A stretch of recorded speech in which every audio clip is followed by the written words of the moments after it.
Hello and welcome to Matcha Mornings, part of the Wander Barn Podcast Network. I'm your host, Amanda Kingsmith, and I'm excited to dive deep on topics around holistic health, the power of food, hormone health, how the practices of yoga can impact our health and well-being, and much more. So grab your cup of tea, settle in, and let's get started.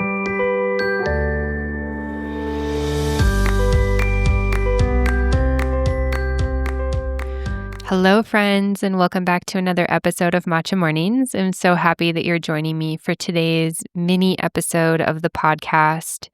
And I'm experimenting with something new. I have been writing on Substack for a number of months now, and I've been really loving this rhythm and flow of doing that and just this space of creativity. But I have a little bit more capacity now, and I wanted to start turning some of these posts into podcast episodes. And hopefully I'll be back to podcasting soon at some point. But for now, I would love to share some of my writing here on the podcast. So today I'm going to share a post called The Rhythms of Spring. I feel like it's a appropriately titled post for the time of year that we're in. So let's get into it. Here it is. Where I live in central Mexico, spring has sprung. The weather has warmed up significantly, the flowers are in bloom, and I'm feeling the energy shift that comes with the arrival of spring. Over the last few years, I've been learning more about Ayurveda, an ancient science from India that focuses on wellness through things like food, lifestyle, herbs, and daily routines, and integrating these practices into my life. This means that when the seasons shift, so do some of my daily habits. Here are a few of the ways that I've been shifting into the rhythms of spring. Nourishment.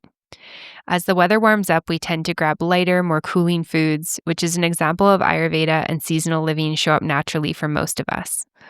With the change in season, we've been gravitating to making more salads for dinner. We have a favorite that comes from Meal Lime, which is an avocado chicken caprese salad. Homemade ice cream. We have a Ninja Creamy and it's super awesome. Eating more seasonal fruits. Hello mango season. Iced teas and smoothies. I'm not going to lie, I often crave iced coffees during this season too.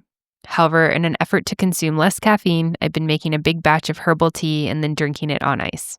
It's so good and so refreshing. Since spring is the hot season where I live in Mexico, plus I'm still breastfeeding my baby, one of my main focuses right now is hydration.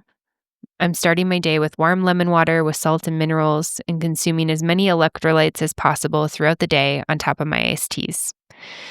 I've been enjoying the watermelon flavor of Element this season. It's a good one. You guys should definitely try it. One other fun thing that I've been doing is making a smoothie with my toddler when she wakes up from her nap. We've been trying to make our smoothies all different colors, and we've been successful in making every color of the rainbow so far except for blue.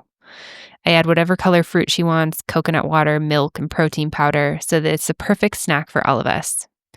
Pina colada has been a toddler fave. Next up is movement. I've been craving more time outside, so I'm trying to get out for a morning walk before I put my baby down for her first nap. When the weather was a bit cooler, I was trying to use this time to go to the gym or to get on my yoga mat and stretch, but with the warmer weather, it's been great to get out for a 25-minute or 30-minute walk first thing. Besides that, I'm still trying to find my rhythm with weight training, biking, Pilates, and yoga. I'm oscillating between doing a lot of exercise and then finding myself burnt out, so perhaps my goal this season is to find more balance with my movement. Next up is sleep. Between night feedings, colds, and teething, sleep hasn't been amazing in this chapter of life. What I am focusing on in this current season is getting to bed earlier. I've started to wind down for bed around 9 p.m. so that I have time to read my book and get to sleep before 10 p.m. When I stick to this, I feel so much more rested and refreshed. Right now, my girls are both sleeping between 2 and 3 p.m., and I'm finding that this is the perfect hour for me to also rest, read a book, or do a meditation or yoga nidra. The heat at this time of day makes me feel a bit more lethargic, and I'm finding that the extra rest makes a huge difference in my overall energy levels. Next up is spring cleaning. I felt a strong urge to clean and purge our house over the last few weeks. I started by switching out the girls' clothes, both seasonally and size-wise, and then I did a big purge of my closet. I also cleaned out our pantry and have started organizing and selling some items that we are no longer using.